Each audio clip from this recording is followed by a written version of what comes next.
Hello guys, नमस्कार। मैं अरुण कुमार मिश्रा।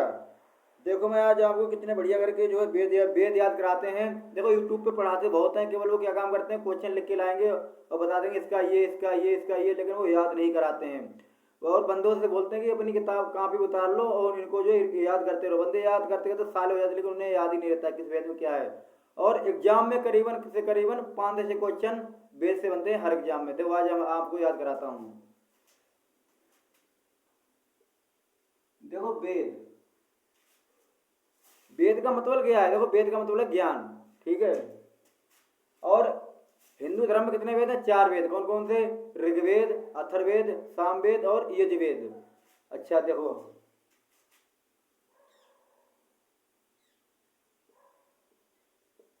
ऋग्वेद, सामवेद, यजुर्वेद,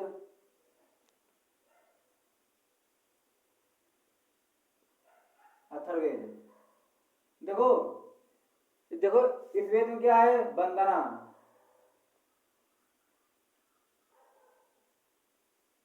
वंदना। ठीक है। और सामवेद में क्या है? संगीत। और यजुर्वेद में क्या है? यज्ञ।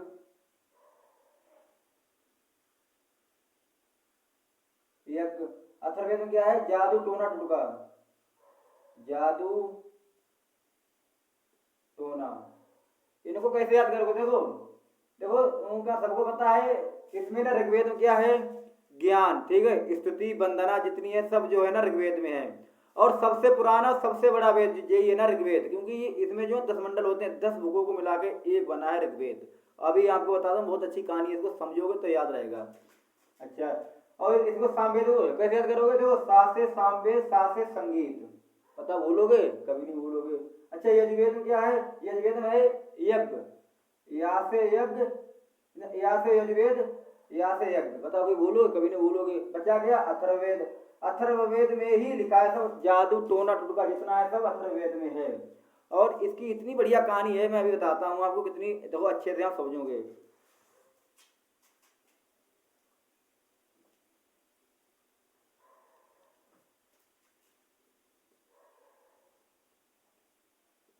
देखो,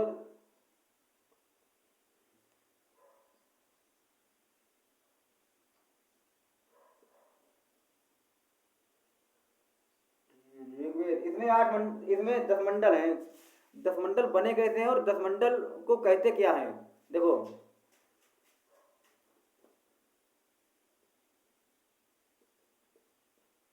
देखो, एक ये बुक हो गई, एक ये बुक हो गई, एक ये बुक हो गई, यहाँ से चलते चलते चलते यहाँ से आ गए।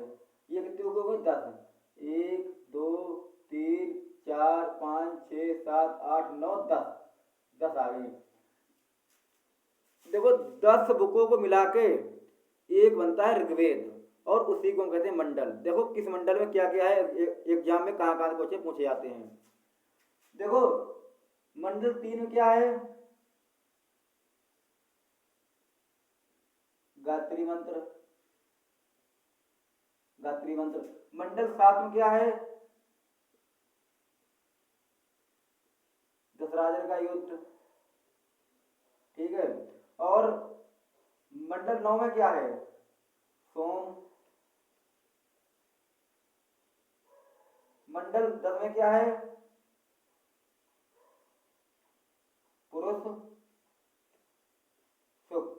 अब इनको हम समझाएंगे कितने बढ़िया करके, और याद कराएंगे। सुनो, देखो, ये क्वेश्चन और बनाता है कि गायत्री मंत्र जो है किस भगवान के लिए जो है समर्पित है। तो लोग, बहुत से लोग जो है, क्या नाम, सावित्री माता के ऊपर टच कर देते हैं कि इनके नहीं। गायत्री मंत्र जो है ये सूर्य भगवान के ऊपर बना है। किनके ऊपर बना है? भगवान सूर्य के ऊपर। ठीक है। अब देखो, दशराजन का युद्ध, ऐसे समझो। इतना तो आ गया समझ में।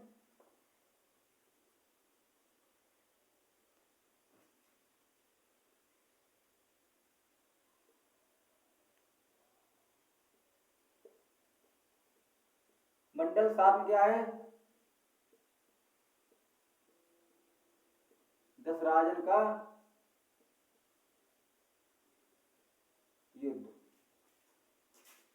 ऐसा कहा जाता है, ऐसा माना जाता है कि जो मंडल 7 है उसमें दशराजन का युद्ध है। उनके उनके जो है ना 2 राजा थे, क्या नाम ना, राजा वशिष्ठ और राजा विश्वामित्र। तो क्या काम करते थे, ये दोनों लोग उनके यहाँ जो है ना रहते थे, ठीक है। उनको क्या हुआ, उनको जो है राजा वशिष्ठ बहुत पसंद आते थे और राजा विश्वामित्र कम।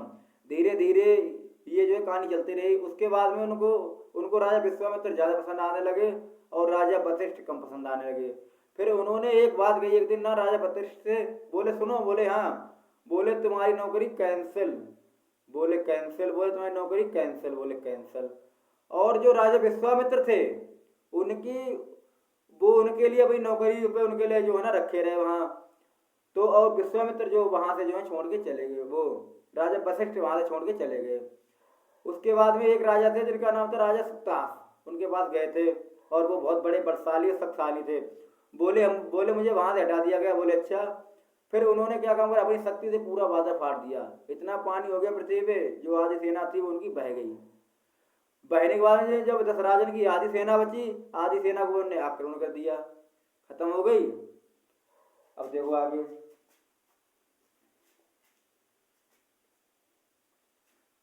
उसी दिन से और दशराजन का युद्ध जो है भगवान इंद्र इंद्र इंद्र को जो है ना समर्पित है। उसी दिन से वो भगवान, उसी दिन से जो है देवताओं की पूजा करने लगे। समझो कैसे है ये। उसी दिन से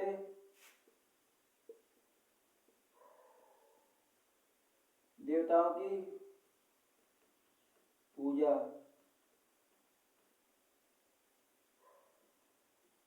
करने लगे। और ये जो दशराजन का युद्ध नहीं है, ये भगवान इंद्र के ऊपर जो है ना समर्पित है, ये चीज ध्यान रखना। और इनकी देवताओं की कौन पूजा करता था, ब्राह्मण, क्योंकि उनके लिए जो है ना मंत्रों का ज्ञान था, उनको वेद का ज्ञान था। देखो देखो ब्राह्मण जो है कोई कुल से नहीं होता है, ब्राह्मण उससे कहते हैं जिसको ज्ञान हो।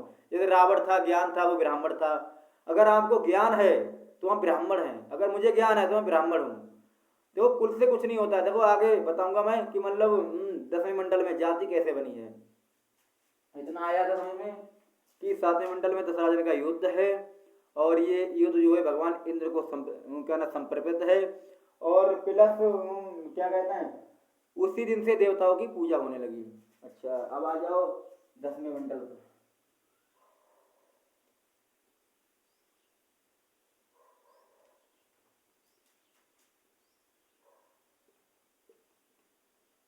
मंडल 10, इसमें क्या है, पुरुष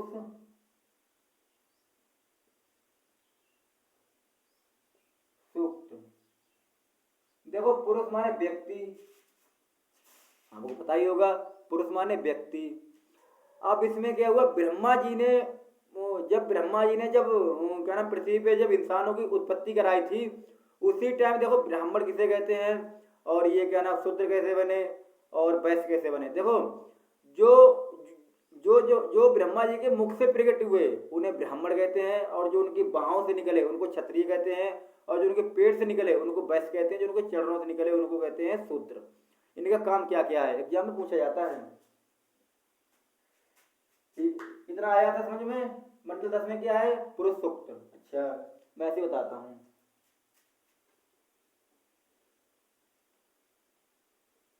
देखो ब्रह्मा जो उनके मुख से निकले, मुख से,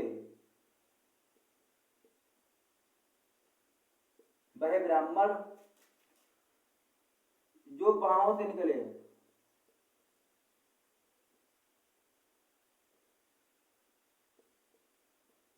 वह क्षत्रिय। जो पेट से निकले वो वैश्य, और जो पैरों से निकले, पैर से, वो शूद्र। शूद्र। ब्राह्मणों का काम क्या था, पूजा करना और यज्ञ करना। देखो ब्राह्मण कोई कुल से नहीं होता, ब्राह्मण सब जो हैं ज्ञान से बनते थे। वो ब्राह्मण का क्या मतलब है, ज्ञान, ठीक है। इनका काम क्या था, पूजा करना। इनका काम क्या था, योद्धा करना। इनका काम क्या था, व्यापार और किसानी करना। इनका काम क्या था, सेवा करना। अब आगे समझ में, ब्राह्मणों का काम क्या था, पूजा यज्ञ करना। क्षत्रियों का काम क्या था कि मतलब युद्ध करना। और वैश्य का काम क्या था, व्यापार करना और किसानी करना। और शूद्र का काम क्या था, सेवा करना। अब आगे बता दो, बहुत बढ़िया कहानी है इसकी।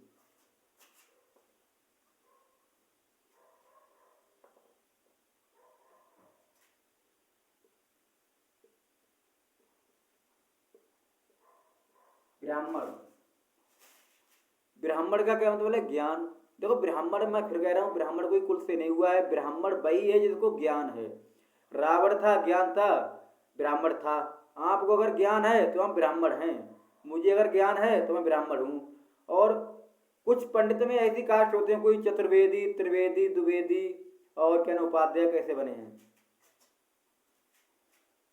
देखो चारों वेदों को मिला के, चारों वेदों को मिला के क्या बोलते हैं, वैदिक सभ्यता। ठीक है। और तीन वेदों को मिला के,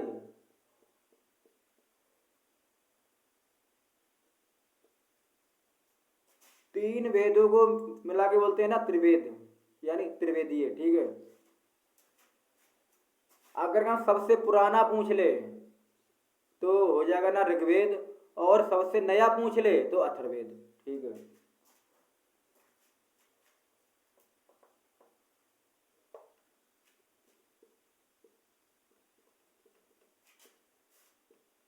सबसे पुराना ऋग्वेद,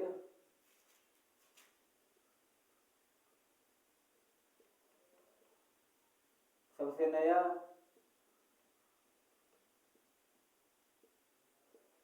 अथर्ववेद। अब इसकी कहानी क्या है, अभी मैं आपको बता दूं बढ़िया करके। ठीक है, इतना समझ में आया। अच्छा,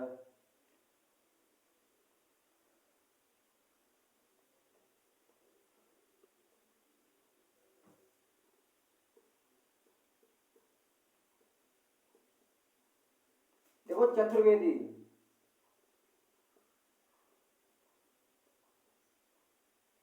चतुर्वेदी,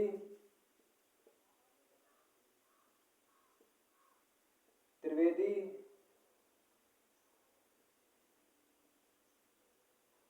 द्विवेदी,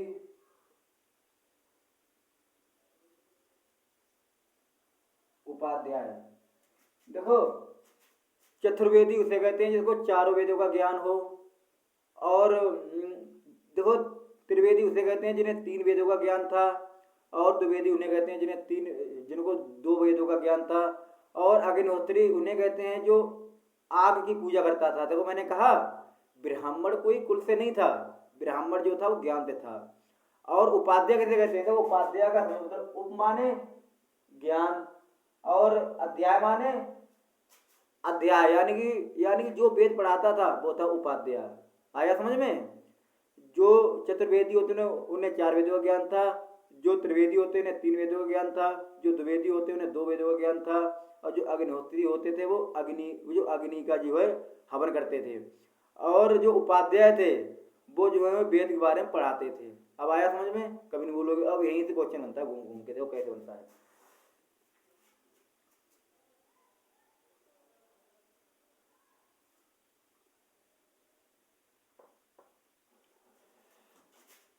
जितने भी क्वेश्चन बनते हैं यहीं से बनते हैं, सब घूम घूम के। अब तो कभी बोलोगे नहीं। एक बार मैं उसके बारे में और बता देता हूँ आपको कि मतलब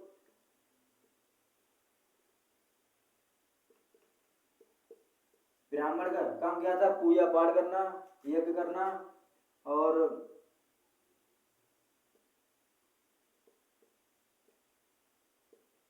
क्षत्रिय का काम क्या था, युद्ध करना।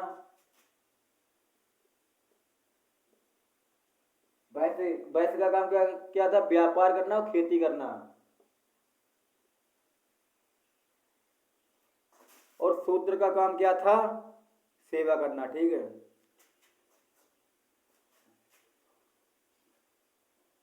अब इसमें एक अच्छा, वो तो मैंने आपको बता दिया है कि मतलब गायत्री मंत्र जो किनके ऊपर बना है। गायत्री मंत्र भगवान सूर्य देव ऊपर बना है। किस मंडल में है, तीसरे मंडल में। और जो है सातवें मंडल में क्या है, दशराजों का युद्ध। और नवे में क्या है, सोम। और दसवें में क्या है, पुरुष सूक्त। ठीक है। अब बताओ अगन्या किसे कहते हैं।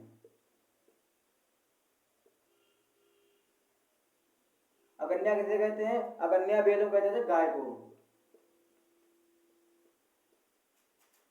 क्वेश्चन बनता है कि बताओ वेदों में अगन्या किसे कहते हैं? तो अगन्या कहते हैं गाय को।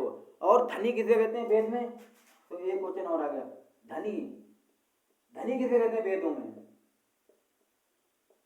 वेदों में देखो धनी, देखो धनी उसे कहते हैं जिसके पास में एक से अधिक गाय हो, उससे पहले धनी बोलते थे वेदों में धनवान। और आज कैसे धनवान है?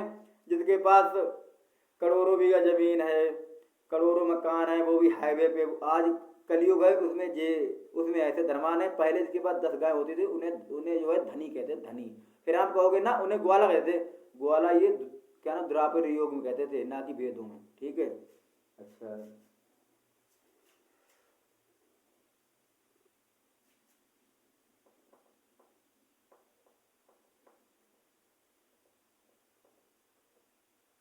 अब आ जाओ गंगा नदी ऊपर।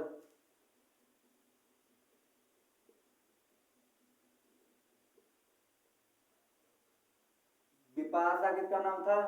झेलम का।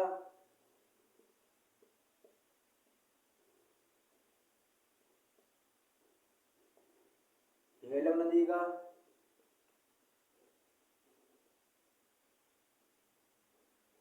अस्किनी किसे कहते थे? चिनाव नदी को। इनको याद कैसे करना है? अभी मैं याद करा दूंगा। चिनाव नदी को। देखो विपाशा से याद करो। देखो विपाशा से विपत्ति, यानी विपत्ति हम झेलते हैं, तो विपत्ति से आ जाएगा विपाशा। और झेलते हैं, झेलते से आ जाएगा झेलम नदी। बताओ कभी भूलो कभी नहीं भूलोगे।